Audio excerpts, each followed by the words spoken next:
When we think of gods in Greek mythology, we think of these chiseled, aesthetically pleasing figures, and the same can be said for the goddesses. They always seem to have this air of beauty and desirableness about them. But when we think of the god Hephaestus, beauty is one of the last things that comes to mind, and the circumstances surrounding his birth are a bit strange to say the least. Hephaestus is considered to be the child of Zeus and the goddess Hera, but in some stories, Hera was jealous that Zeus had given birth to Athena without her assistance. Seeking revenge, Hera then gave birth to Hephaestus without the aid of Zeus. Because of this solo birth, Hephaestus was not like the other gods and goddesses of the Greek pantheon. They were known for their beauty, and Hephaestus was born ugly and deformed. Had he been a mortal man, then this wouldn't be an issue, but as Hephaestus was a god, his mother Hera was ashamed of what she had created. She rejected her child, throwing him off Mount Olympus.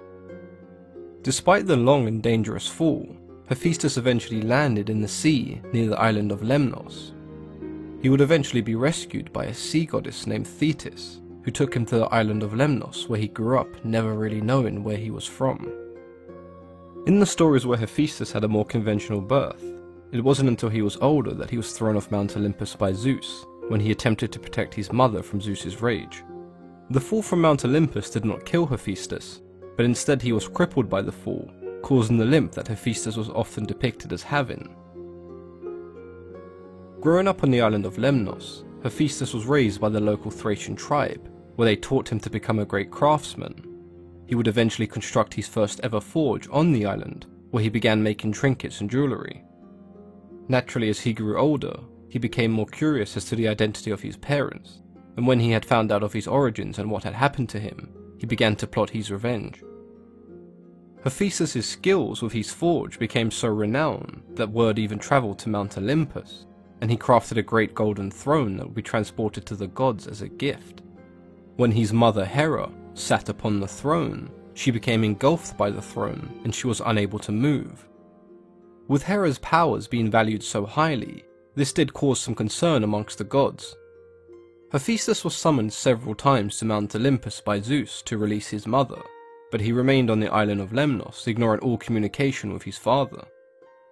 It was the god Dionysus that would eventually bring Hephaestus to Mount Olympus, but this wasn't by choice or persuasion. Dionysus succeeded in making Hephaestus extremely intoxicated and bringing him to Mount Olympus on the back of a mule. When Hephaestus sobered up, Zeus essentially bribed him. If he released his mother, then he would be given a prominent role on Mount Olympus.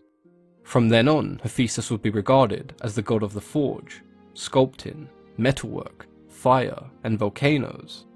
He would also now be seen as the blacksmith of the gods, where he would craft all their weapons and accessories. He crafted many things at the request of the other gods, but one of Hephaestus' most well-known creations was that of the first female human, Pandora, which he created at the behest of Zeus. Hephaestus also provided Zeus with a solution to his problem regarding the goddess Aphrodite, who was considered the most desirable of all the goddesses on Olympus. Zeus was facing a possible war between gods for her hand in marriage.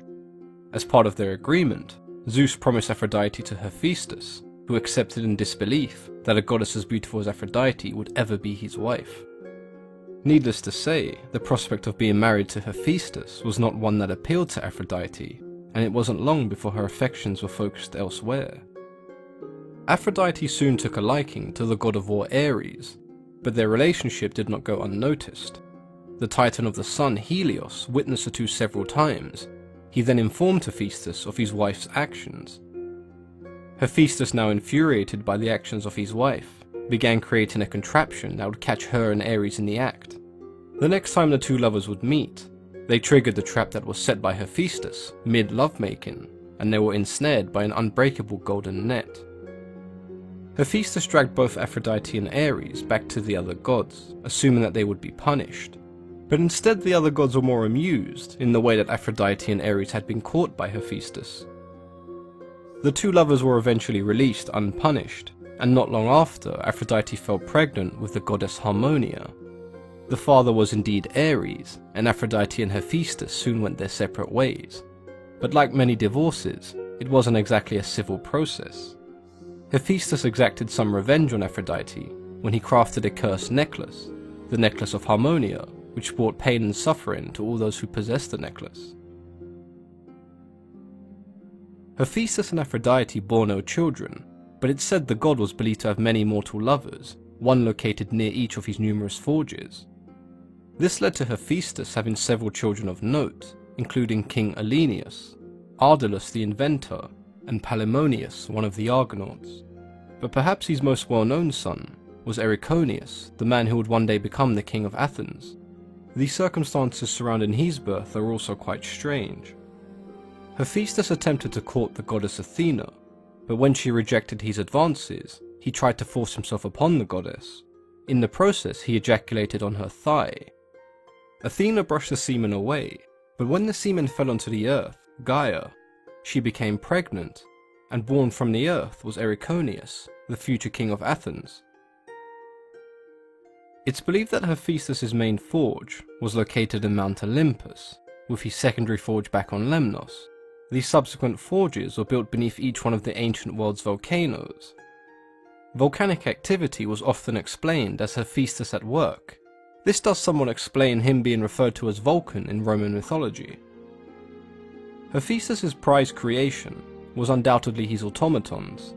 They allowed living objects and creations to be brought to life. He used them to even make his own handmaidens. Even the furniture in the palaces of Mount Olympus was able to pack itself away because of the automatons of Hephaestus. Hephaestus was one of the most creative gods in Greek mythology, creating nearly everything you associate with the Olympians, from the helmet and sandals of Hermes to the arrows of Artemis and Eros. He also had a hand in building many of the great palaces of the mortal kings. He was closely linked with the story of Prometheus, when he stole fire from Mount Olympus to give to man. The fire was taken from the forge of Hephaestus. Hephaestus then took part in the punishment of man and Prometheus, when he crafted Pandora and bound Prometheus to the Caucasus Mountains with chains he had forged. Before looking into Hephaestus in any detail, I always considered him to be a minor deity. What caught me by surprise was how many stories that he was involved in, and how reliant the other gods were on Hephaestus. Anything that the gods needed was crafted by Hephaestus, and so many of the iconic weapons and trinkets used by gods and Greek heroes were made by the god of the forge. Hephaestus' story has everything you could want and expect: hardship, tragedy, lust, and revenge. If there's one thing we've learnt today, it's don't anger Hephaestus, because he will exact revenge. He's a resourceful and extremely clever god, but like most great creators, he can also be eccentric at times. I hope you guys enjoyed learning about Hephaestus. If you're anything like me, then your opinion about the god has definitely changed. If you guys enjoyed the video, then let me know what you thought in the comments below. But as always, I've been your host, Mythology and Fiction Explained.